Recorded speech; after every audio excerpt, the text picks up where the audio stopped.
ప్రవీణ్ పగడాల మీడియాకు అత్యంత సన్నిహితుడు కాదు, and by the same way అత్యంత శత్రువు కూడా కాదు. ఒకవేళ నిజంగా మీడియాతో ప్రవీణ్ పగడాలకు వైరం ఉంది అనుకుంటే మీడియా కావాలని వన్ సైడ్ చేసుకుని తన మీద ఇలా బురదలుతుంది అనుకోవచ్చు. But what the CC footage that has been released, దాన్ని బట్టే మీడియా మాట్లాడుతోంది, దాన్ని బట్టే మీడియా క్వశ్చన్ చేస్తుంది. ఎవరు రిలీజ్ చేశారు మీ మీడియాకి ఫుటేజ్? ఎవరు రిలీజ్ చేశారు? మీకు మీరు వెళ్ళి తీసుకున్నారా? మీకు మీరు వెళ్ళి ఫుటేజ్లు మీకు ఇచ్చేస్తారా? వెళ్తే ఇవ్వరు కదా. టోల్ ప్లాజాలోను ఏదైతే వైన్ షాపుల్లో ఫుటేజ్లు మీకు ఇచ్చేస్తారా? ఇవ్వరు కదా. తీసుకురండి. మరి ఎవరు ఇచ్చారు మీకు? కొన్ని అన్నోన్ సోర్సెస్ ఉంటాయి కదా. పోలీసులు ఇచ్చారు. ఎదవ కబుర్లు చెప్పకండి.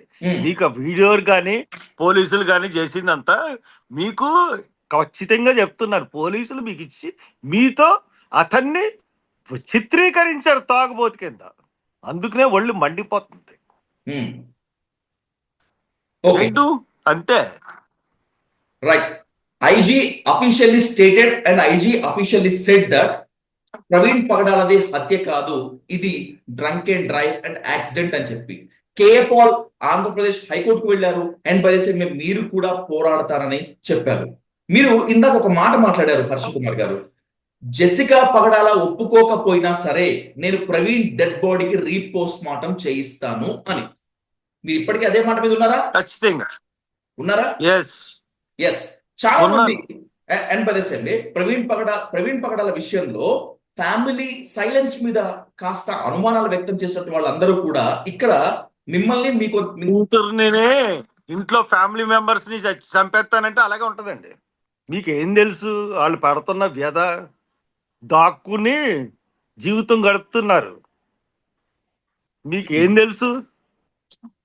మీడియా ఛానల్లో కూర్చుని మాట్లాడడం కాదు. నేను వెళ్ళాను, చిన్న పిల్లోడు చెప్పినా చూసినా ఇది హత్య కాదో చెప్తారు. మమ్మల్ని ఎందుకు అడుగుతారు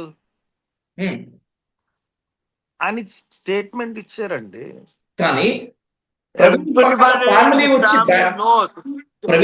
everybody knows that family believes that was a murder. Harsha Kumar గారు, నేను కూడా ప్రవీణ్ పగడాల ఫ్యామిలీ తరపునే మాట్లాడుతున్నాను. ప్రవీణ్ పగడాల ఫ్యామిలీ చాలా బాగా మాట్లాడుతున్నారు. ప్రవీణ్ పగడాల ఫ్యామిలీ తరపున అద్భుతంగా మాట్లాడుతున్నారు. ప్రవీణ్ పగడాల ఫ్యామిలీ ముందుకు వచ్చి పోరాడితే, ముందుకు వచ్చి న్యాయం కోసం కొట్లాడితే ఇంకా ప్రజల నుంచి మద్దతు అవసరం లేదు. నేను ఉన్నాను కదా పోరాడడానికి. ఎవరికి అన్యాయం జరిగినా పోరాడడానికి నేను హర్ష కుమార్ అనేవాడు బెల్ట్ వేసుకుని రెడీగా ఉంటాడు. వాళ్ళు రోడ్డు మీదకి రావడమే. వాళ్ళు రోడ్డు మీదకి వస్తే వాళ్ళు కూడా చంపించేద్దామనా ప్లాన్ చేస్తున్నారు? వాళ్ళు పోరాడడానికి వస్తే వాళ్ళని కూడా చంపేద్దామనా? కూతురిని, భార్యని, అన్నయ్యని అందరినీ చంపేద్దామనా?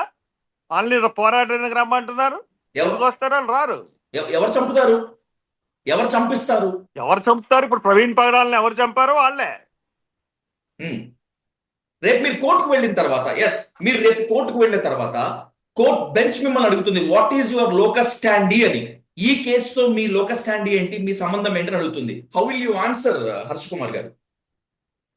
దాని ఆన్సర్ ఎన్ఓసి అబ్జెక్షన్ సర్టిఫికెట్ కి కలెక్టర్ కి, ఎస్పీకి అండ్ డీజీపీకి రాశాను లెటర్లో. అది నా ఫేస్బుక్ లో కూడా పోస్ట్ చేశాను, చూసుకోండి.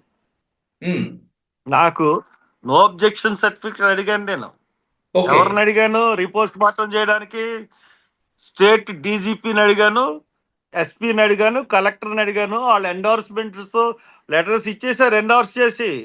వాళ్ళు నో అనడానికి కూడా లేదు. నో అబ్జెక్షన్ సర్టిఫికేట్ ఇచ్చి తీరాల్సిందే మీకు. వాళ్ళు ఇవ్వకపోయినా కోర్టు ఒప్పుకుని తీరుతుంది. ఆ కోర్టే చెప్తుంది నా లోకల్ స్టాండ్ అంటే అన్నది ఏంటో.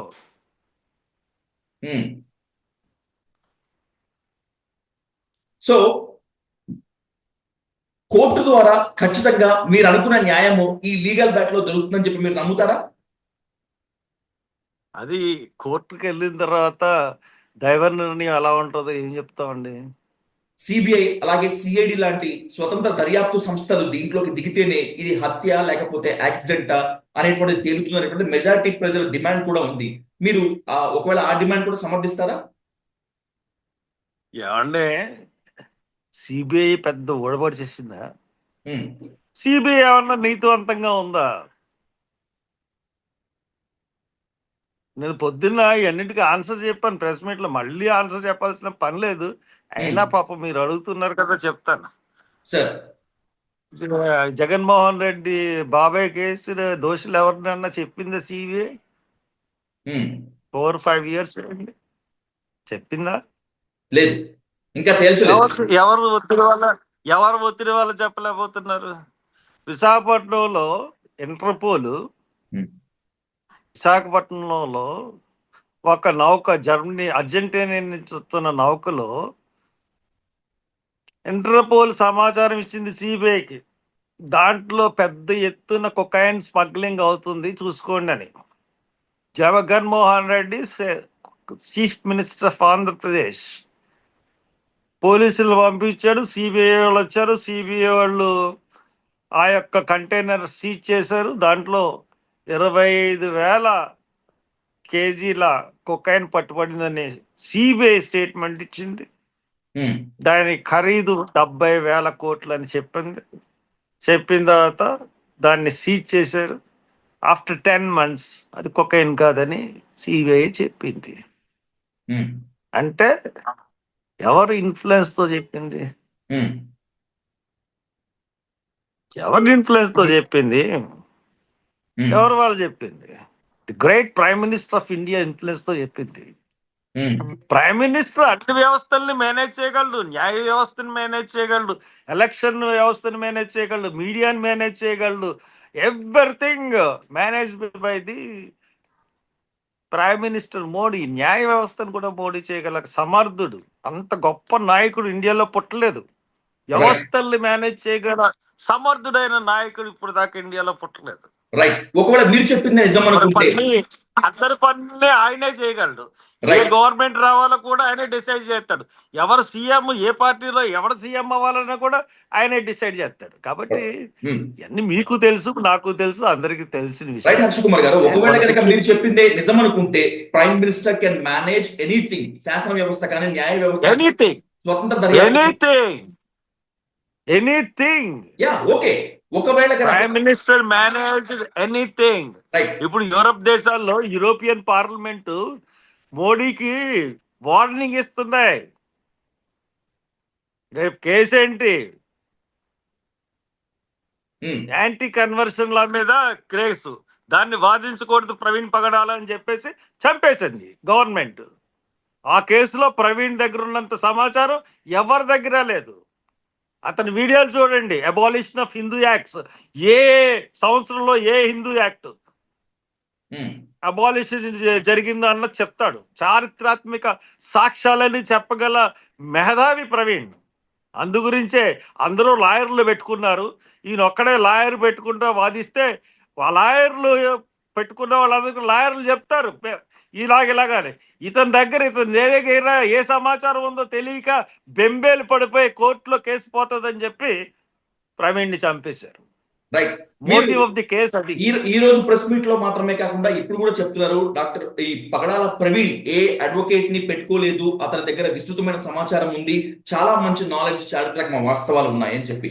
నేను కూడా పాస్టర్ పగడాల ప్రవీణ్ వీడియో ఒకటి చూశాను హర్ష కుమార్ గారు. ఆయన ఏమంటారంటే, బాబాసాహెబ్ అంబేద్కర్ హిందూ మతాన్ని వదిలివేసి 1,00,000 మందితో బాప్టిజం తీసుకోవటానికి వెళ్ళాడు, కానీ నెహ్రూ కాల్ చేసి దాన్ని అడ్డుకున్నాడు. అందుకే వాళ్ళు పొలిటికల్ బాప్టిజం ఇవ్వలేదని చెప్పి. బాబాసాహెబ్ అంబేద్కర్ ని మీరు చదివారు, బాబాసాహెబ్ అంబేద్కర్ ఫాలోవర్ గా ఉన్నారు. ఏంటి స్టేట్మెంట్ తో ఒప్పుకుంటారా మీరు? బాబాసాహెబ్ అంబేద్కర్ బాప్టిజం తీసుకోవడానికి ట్రై చేశాడా? బాబాసాహెబ్ అంబేద్కర్ బాప్టిజం తీసుకుంటున్నాడో లేకపోతే బాప్టిజం తీసుకోలేదు, అది బాబాసాహెబ్ అంబేద్కరే వచ్చి చెప్పాలి.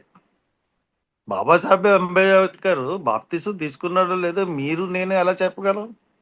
ఒకవేళ సీక్రెట్గా వెళ్ళి బాప్తిజం తీసుకున్నాడేమో, తర్వాత బుద్ధిజంలోకి వెళ్ళాడేమో, లేకపోతే బాప్తిజం తీసుకోకుండా క్రీస్తుని ఆరాధిస్తూ బుద్ధిజంలోకి వెళ్ళాడేమో.